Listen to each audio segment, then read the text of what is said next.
Bonjour, très content d'être parmi vous aujourd'hui pour présenter le cours d'implantologie intitulé Ostéo-intégration.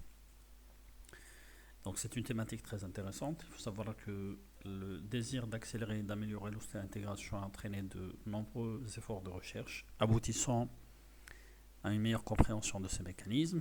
Donc ces efforts ont permis à la fois le développement des états de surface avec pour chacune des caractéristiques différentes et ont permis également une meilleure compréhension des mécanismes biologiques aboutissant à l'ostéo-intégration. Si on va faire une petite recherche en utilisant le mot-clé ostéo-intégration, en faisant une recherche sur Sciences Direct, nous allons retrouver pratiquement 3551 articles et sur PubMed aux environs de 13 096 articles. Ceci signifie que c'est une thématique qui incite beaucoup de recherche. C'est une thématique très riche et qui est pratiquement en développement permanent. Donc, à l'origine, l'ostéo-intégration a été définie en 1977 par Brandmark comme une imposition osseuse directe sur la surface implantaire sans interposition de tissu fibreux. Donc en 1985, il a défini comme étant une jonction anatomique et fonctionnelle directe entre l'os vivant remanié et la surface de l'implant supportant une charge prothétique. Vous voyez déjà la différence entre la première définition, qui est pratiquement une définition purement histologique, et la deuxième définition, qui a été introduite après, qui insiste sur la notion de la charge prothétique que doit subir l'implant. En 1990, Zarb et Albertson ont proposé une nouvelle description ou une définition de l'ostéo-intégration. C'est un processus par lequel un os, une fixation rigide et asymptomatique d'un matériau alloplastique est obtenue et maintenu dans l'os pendant la charge fonctionnelle. Et parallèlement ici, vous voyez également que, parallèlement à la notion de la charge prothétique, parallèlement à la notion de la fonctionnalité de la prothèse, vous avez également des critères cliniques qui sont l'absence de douleur ou le fait qu'il n'y ait aucune symptomatologie associant la mise en fonction de l'implant. Actuellement, la dernière définition d'ostéo-intégration, c'est une réaction à un corps étranger dans lequel un os est formé en tant que réaction de défense pour protéger l'implant des tissus. Il faut savoir que la réaction osseuse à l'implantation n'est pas spécifique, donc c'est pratiquement les mécanismes aboutissant à la cicatrisation d'un alvéole. Donc elle suit les mêmes règles de séquence de réparation osseuse, commune à toute effraction de tissu osseux. Généralement, ça passe par 4 stades ou par 4 phases. Donc dans la première phase, vous avez la formation d'un caillou de sang.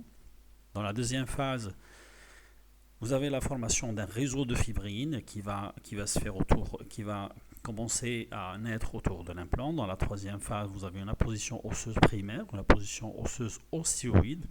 Et à la quatrième phase, vous avez la maturation osseuse et l'ostéo-intégration, ou la phase dans laquelle il va y avoir beaucoup plus de remaniement osseux.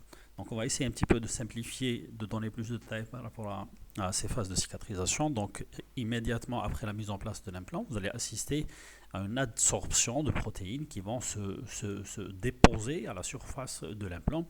Et à ce stade ou à cette phase, la géométrie de surface de l'implant joue un rôle très très important dans la captation de ces éléments protéiniques. Donc entre le premier jour et le troisième jour, vous avez le recrutement des cellules mésenchymateuses avec l'adjonction ou avec l'attachement de ces cellules. Donc entre 3 et 6 jours, vous avez déjà la formation d'un tissu, déjà la différenciation des ostéoblastes, aboutissant à la formation d'un tissu ostéoïde à la surface de l'implant. Donc ensuite, entre 6 jours et 3 semaines, vous avez la calcification du tissu ostéoïde qui se fait à la surface de l'implant avec le début de la phase de remodelage osseux qui va se poursuivre après. Les auteurs, ou notamment Ablecton, ont défini plusieurs facteurs définissant le succès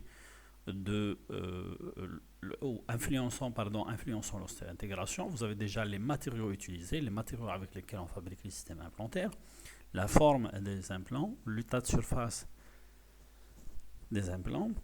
Vous avez également l'état du site implantaire, la technique chirurgicale et les conditions de mise en charge.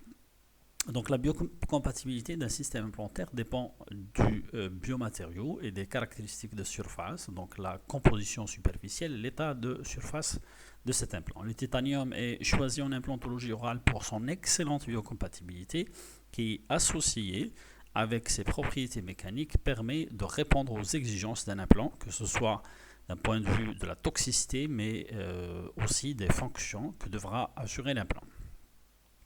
Il présente des caractéristiques qui sont très intéressantes, notamment sur le plan physique. Vous avez une densité faible, une conductivité thermique faible également, une température de fusion qui est très élevée, aux environs de 1670 degrés, un coefficient de dilatation thermique faible, et parallèlement, c'est un corps amagnétique. Donc ça ne pose pas de problème lors de la réalisation des explorations radiologiques comme l'IR.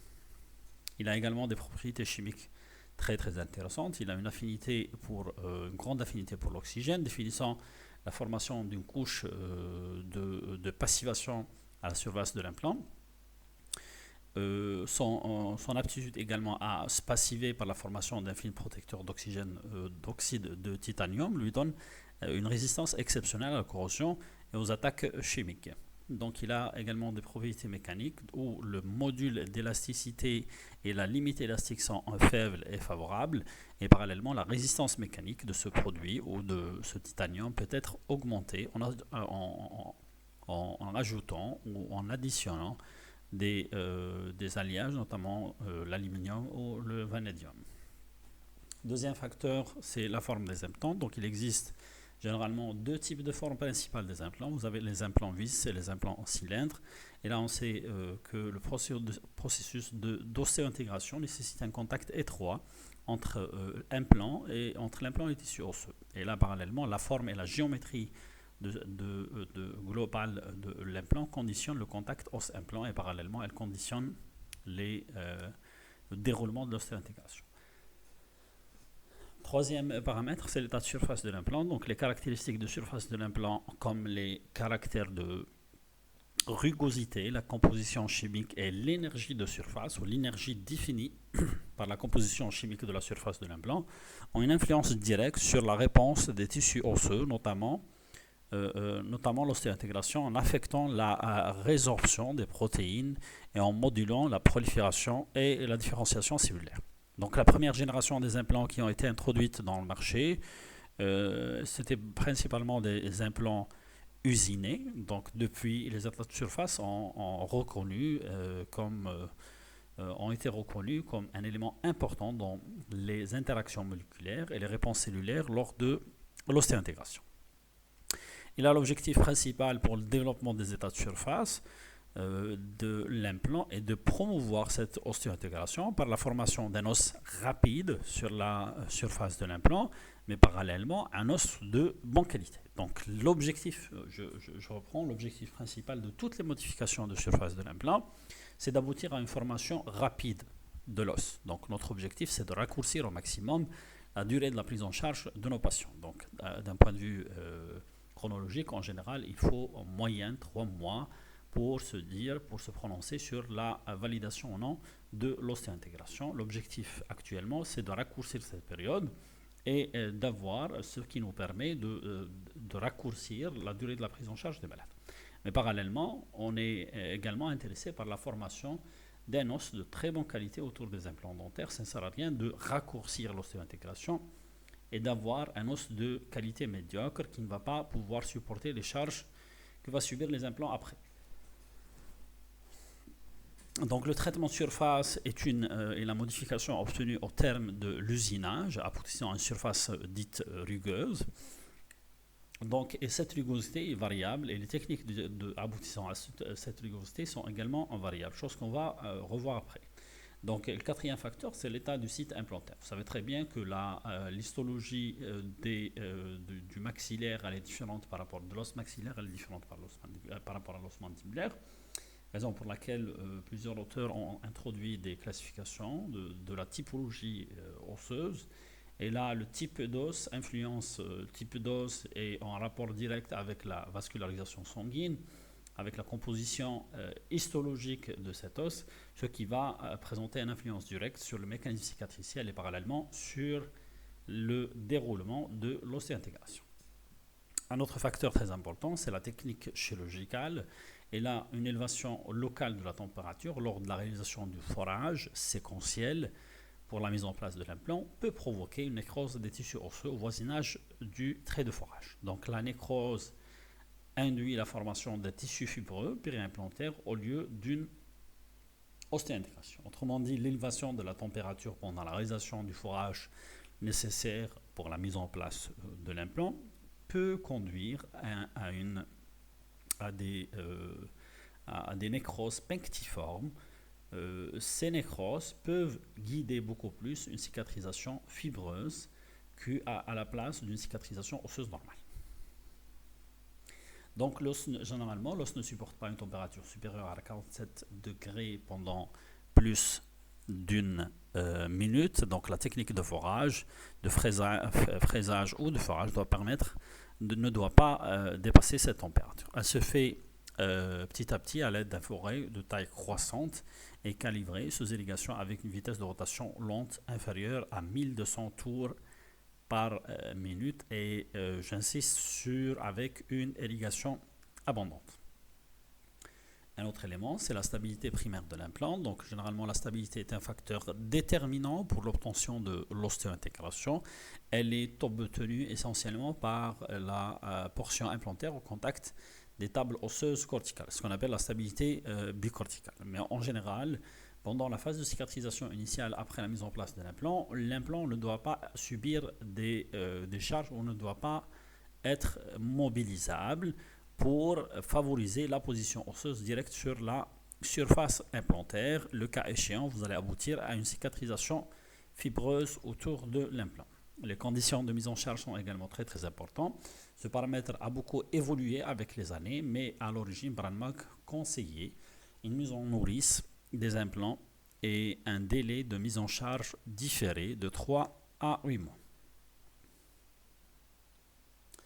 Plusieurs critères ont été définis pour le succès de l'ostéo-intégration. Donc l'ostéo-intégration conditionne la réussite d'un implant. Ableson et Zarb et Worthington et Erickson également ont défini en 1986 les critères de succès d'un implant. Donc l'implant doit rester immobile quand il est testé cliniquement. Il doit y avoir une absence de zone radio-claire autour de l'implant. Absence de zone radio-claire autour de l'implant doit être évidente sur un cliché rétroalvéolaire de bonne qualité présentant une définition suffisante. Vous voyez ici, présence d'une zone radio-claire tout autour de l'implant au contrôle radiologique après 3 mois de la mise en place de l'implant et parallèlement l'implant est mobile dans les 4 directions. C'est la raison pour laquelle c'est un implant qui doit être déposé. Donc c'est un échec de l'ostéo-intégration. La perte osseuse généralement doit être inférieure à 0,2 mm entre 2 examens espacés d'1 an, après la perte survenant au cours de la première année de mise en fiction. Autrement dit, une petite perte inframillimétrique est tolérable la première année, mais parallèlement, après la première année, la perte doit être inférieure à 0,2 mm. De nombreux signes subjectifs, cliniques subjectifs et objectifs persistants et ou irréversibles doivent être absents, notamment la douleur, l'infection, l'existence d'une nécrose tissulaire, la description d'une paresthésie, d'une anesthésie de la zone implantée et parallèlement l'existence d'une communication bucco-sinusienne ou bucco-nasale. Donc les échecs peuvent être classés en fonction du temps de pose de prothèse en échec précoce ou tardif. Ils surviennent respectivement soit avant, soit après la phase prothétique. Ils peuvent être dus à un échauffement non-respect des conditions nécessaires pour la réussite de l'ostéo-intégration. Donc vous voyez ici sur cette coupe, on voit très très bien, à la différence de l'os, ce qu'on voit autour de l'implant, c'est une position fibreuse, tissulaire, plutôt muqueuse qui entoure la totalité de la surface de l'implant. Et là, c'est le synonyme de l'échec. Donc, ils peuvent être dus à un échauffement de l'os pendant la préparation du site receveur, une surpression de l'implant, une mise en charge prématurée et parallèlement un manque de stabilité primaire de l'implant. On va parler maintenant des états de surface implantaire. Il faut savoir que pendant plusieurs années, les défendeurs des surfaces usinées lisses s'opposent à ceux qui étaient convaincus du bien fondé des surfaces rugueuses. Aujourd'hui, il est admis que la surface rugueuse favorise la vitesse et surtout la qualité de l'osséo-intégration.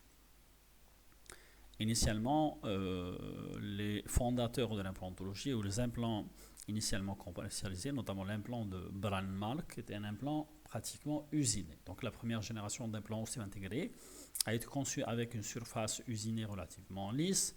La surface de l'implant usiné est exclusivement tournée et considérée comme peu rugueuse. La valeur typique du SA pour des surfaces usinées varie entre 0,3 et 1 micromètre.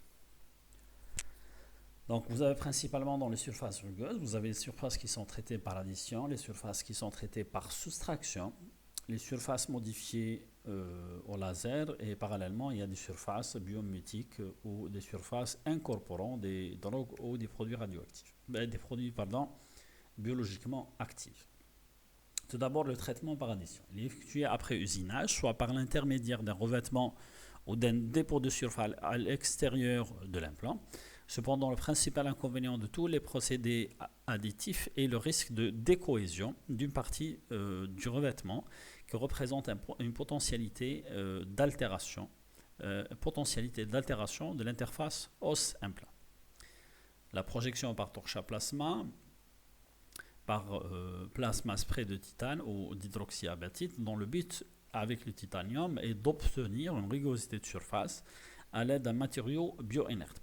Parallèlement avec l'utilisation d'un spray à base d'hydroxyapatite, l'objectif est de rendre la surface bioactive par l'intermédiaire d'un biomatériau.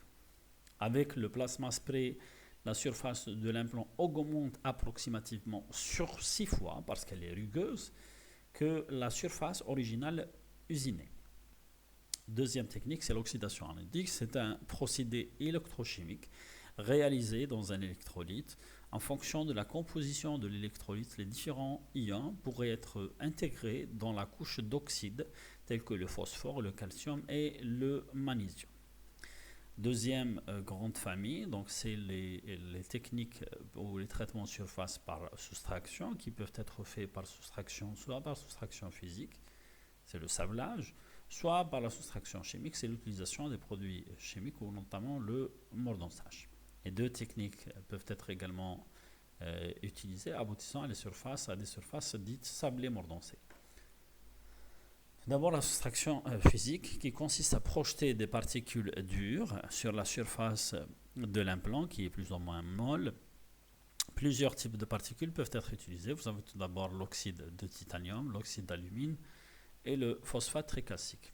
Donc le sablage permet une meilleure résistance au dévissage, donc ça permet également une meilleure histomorphométrie, donc ça permet également une meilleure réponse osseuse et une réduction de la perte de l'os osseuse marginale autour de l'implant. Deuxième procédé, c'est la soustraction chimique. Donc la surface généralement de l'implant qui est initialement usinée, elle est piquée et une élimination sélective du matériau est obtenue. Donc l'implant est inséré dans une surface, dans un liquide très acide. Les surfaces sont généralement considérées comme peu rugueuses et les valeurs typiques SA sont comprises entre 0,3 et 1 micromètre. Donc le mordonçage de la surface implantaire permet une augmentation du contact os-implant. Il permet également une augmentation significative du couple de retrait. Il permet également des possibilités de mise en charge après 6 semaines de guérison à la mandibule et 12 semaines au maxillaire avec un haut pourcentage de succès. Parallèlement, des firmes proposent l'utilisation d'une autre technique qui est le sablage suivi du mordonçage. C'est ce qu'on appelle également les techniques SLA, dont l'objectif est d'obtenir une rugosité double, surface double, générée à la fois par le sablage et également par le mordonçage, et parallèlement l'élimination des particules de dynamitage en parquet suite à la réalisation du sablage. Et par ailleurs, d'autres surfaces ont été introduites sur le marché, notamment les surfaces hybrides, en associant une surface lisse au niveau du col implantaire et une surface rugueuse au niveau de deux tiers de la surface implantaire. Cette association assure une pérennité des tissus mous et un nettoyage plus aisé au niveau du col de l'implant, et ça permet également une meilleure ostéo-intégration grâce à l'état de surface rugueuse. Plusieurs types d'implants. Nous citons à titre exemple la firme Biomet, la firme également Resista qui propose ce type d'implant. Une autre technique de modification de surface qui est l'utilisation du laser. Donc le laser est utilisé comme un outil de micro-usinage dans la fabrication d'une structure 3D à l'échelle micrométrique et nanométrique. Donc la technique est un procédé de choix pour les géométries de surface complexes. Elle génère de courtes impulsions fournissant de l'énergie concentrée sur un seul endroit. Elle est rapide, extrêmement propre et adaptée à la modification sélective de surface et permet de générer des microstructures complexes. Donc les surfaces modifiées au laser ou les surfaces nanomodifiées favorisent de façon importante l'absorption des protéines à la surface implantaire, l'adhésion des ostéoblastes, parce que la modification va se faire à l'échelle correspondant à une morphologie cellulaire, à la morphologie des ostéoblastes, et également la vitesse de l'ostéo-intégration. Mais quels sont les avantages des surfaces rugueuses par rapport aux surfaces usinées? Tout d'abord, vous avez une augmentation significative des forces de retrait, autrement dit les forces nécessaires pour l'extraction de l'implant. Vous avez également l'obtention d'un meilleur ancrage osseux, une augmentation du pourcentage d'os de contact os-implant parce qu'il va y avoir une multiplication, une augmentation de surface, une augmentation de la surface de l'implant. Et la qualité de corticalisation osseuse qui est meilleure autour de des implants à surface rugueuse. Merci pour votre attention.